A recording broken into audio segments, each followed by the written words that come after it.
Imagine driving through the rolling hills of Lancaster County, Pennsylvania. You see endless fields of golden corn, black buggies clip-clopping down quiet roads, and simple white farmhouses with no power lines. Everything looks like a step back in time, peaceful, humble, almost poor. But what if I told you that behind those plain curtains, some of these families are sitting on fortunes worth millions? Not in flashy stocks or luxury yachts, but in land, businesses, and savings that would make most modern millionaires jealous. Yes, the Amish, the people who shun electricity, cars, and the internet, have quietly built a kind of wealth that survives recessions and economic chaos better than almost anyone else. They're not just getting by. Many are thriving in secret ways the outside world barely understands. In the next few minutes, we're uncovering the shocking truths about Amish wealth, hidden millionaires in suspenders, underground lending systems, and businesses that almost never fail. Stay with me, because by then, you'll wonder why we're all chasing the wrong things. Let's start at the foundation, the land. Picture vast acres of fertile soil where Amish families have farmed for generations.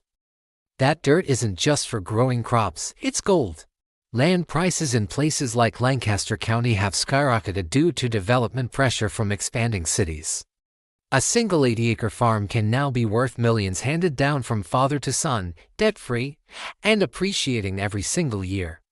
In some settlements, families own hundreds of acres, passed intact through careful inheritance rules that keep the land within the community. They don't split it up for taxes or sell off pieces for quick cash. It's generational wealth, silent and steady, turning simple farmers into unwitting millionaires without them ever changing their plain clothes. But farming alone isn't the full story anymore. As land got too expensive for every son to start his own farm, the Amish pivoted brilliantly. They became entrepreneurs. Think handcrafted furniture that lasts a lifetime, sold to big retailers like Ralph Lauren or shipped nationwide. Or construction crews building sheds, gazebos, and homes with unmatched quality. These businesses run on a word-of-mouth reputation. There are no ads, no websites, and no electricity bills dragging down profits. Their overhead is tiny, family labor, horse-powered tools, and a focus on craftsmanship that customers will drive hours to buy. Stories abound of young Amish men in their 30s owning multiple companies, a woodworking shop, a produce market, rental properties, all cash flowing six figures while they continue to live simply. And here's where it gets even more shocking: Amish businesses are practically bulletproof.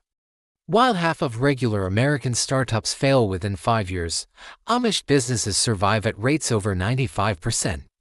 Why? Low costs, ethical dealings, and owners who work alongside their employees, not above them. During recessions, when the world panics, Amish shops keep humming because people still need durable goods. Their inborn brand of quality draws loyal buyers no matter what the economy is doing. One study found their business failure rates are as low as 4 to 5%. Imagine that kind of stability in today's world. Now, pause for a moment and think about spending. We chase gadgets, subscriptions, lattes, and status. The Amish, they spend almost nothing on that stuff. No car payments, no streaming services, no vacations to exotic resorts. Their clothes are homemade and patched until they're threadbare. Food is grown in their own gardens or bartered with neighbors. An average Amish family might earn decent money but live on just a fraction of it. They often save 20% or more of their income, compared to our measly 5%. There's a real story about an Amish father with 14 children who had over $400,000 tucked away in the bank, built from disciplined living and smart investments in land or tools that produce more wealth. They hate debt like it's poison. Most pay cash for everything, from their buggies to their barns. No credit cards trapping them in endless interest cycles. If they do need to borrow, it's often from their own community systems, low-interest church funds where trusted members lend to young couples starting farms or businesses. They get rates we can only dream of, all based on faith and reputation, not credit scores. Banks actually love lending to the Amish because their word is unbreakable, and their delinquency rates are near zero.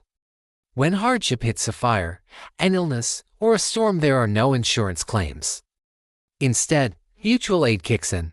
The community pools its money, or builds barns in a single day during their famous barn raisings, and covers medical bills without question. It's a safety net woven from relationships. Stronger than any insurance policy. But here's the dramatic twist that flips everything. There are actual Amish millionaires, multi-millionaires.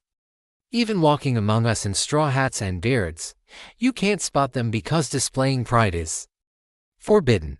You won't see any mansions or sports cars. Their wealth gets reinvested quietly into more land, expanding businesses, or helping family members get started. Some of these quiet entrepreneurs supply massive contracts to outsiders, building empires in furniture or construction.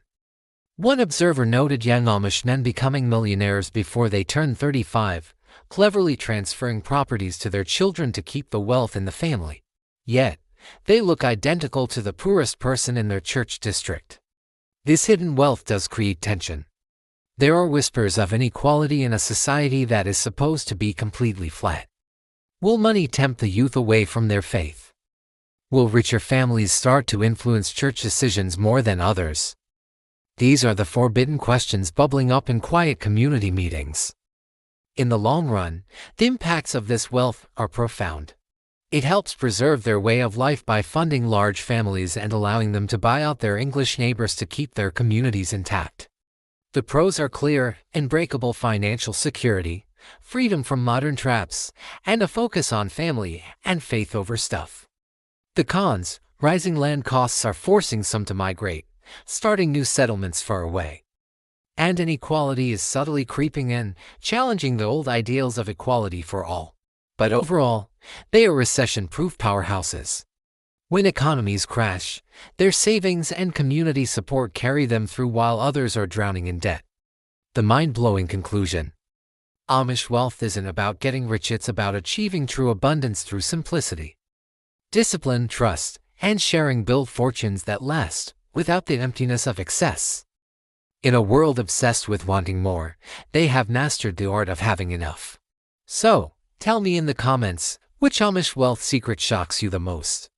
The hidden millionaires, the no-fail businesses, or ditching debt forever? And if you could steal one of their habits, like saving 20% of your income or building a system of community aid, what would it be? Drop your thoughts below to spark the discussion. If this opened your eyes to these untold stories, smash that like button, subscribe for more mysterious Amish secrets.